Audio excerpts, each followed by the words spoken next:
The Borde House in Rio Grande City has been a staple in Valley history. In 1897, this was originally built as a house for the Borde family. And when they came in here, they wanted to follow some of the architecture that was modeled behind some of the Parisian homes. In 1917, the building was converted into a hotel.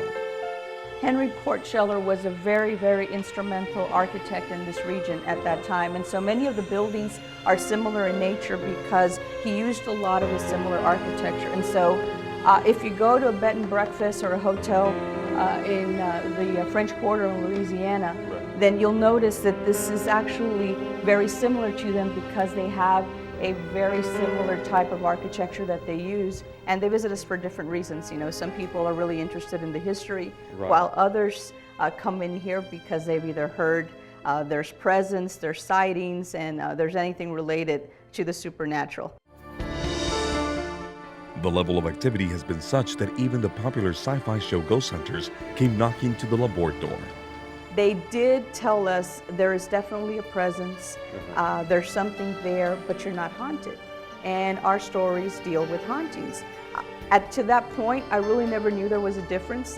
You know, as far as I was concerned, if there's a ghost, it's haunted.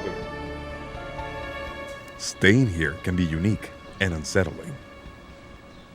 The housekeeper came in really early one morning, and we had a gentleman that was actually staying in this room by himself. And he said to her, you know, can you do me a favor? I've got to stay here one more night. And the children that are in the room next door, you know, can you just let them know to keep it down during the evening because he had to get some rest. She assured him that there was nobody there. They went into the room just so he could make sure that the room was actually vacant. So he spent the next night, unlike other people that have left us after, you know, having a bad experience. So why voices of children? One of the things that we're a little bit more certain of is that right where we're standing, this used to be the watering hole for the family. And one of the daughters that the Borde family had actually was stricken with polio. And so she did a lot of her rehab in this well of sorts. We understand that later, before it had been covered, a young girl or young boy actually drowned here. And so that kind of contributes to people hearing children laughing, hearing children going up and down the stairs. The Borde House soon became popular for a very different reason. There's a tunnel that originates at the hotel and actually comes out in the back of that building. And what we've been told by many of the historians here locally is that that was a way for many people to come in and out of the hotel undetected. There are 7 main sleeping rooms at Borde, but sleeping may be the last thing you do. The Red Room is said to have belonged to a prostitute that took her own life. One of the things, though, about this room is that whenever we have people come in that are looking to do psychic investigations, this is a room that they're drawn to.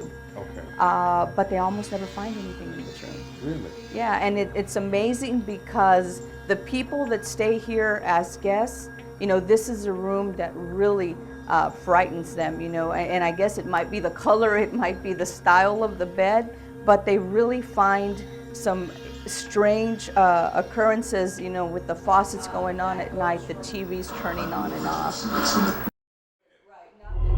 And the Texian is a very dark room. They find some major temperature drops in this room.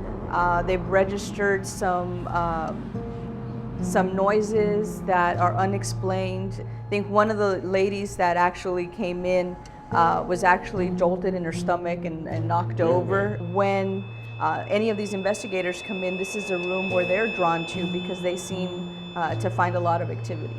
So if you like to sleep with the feeling that someone is watching you, the Borde House is for you.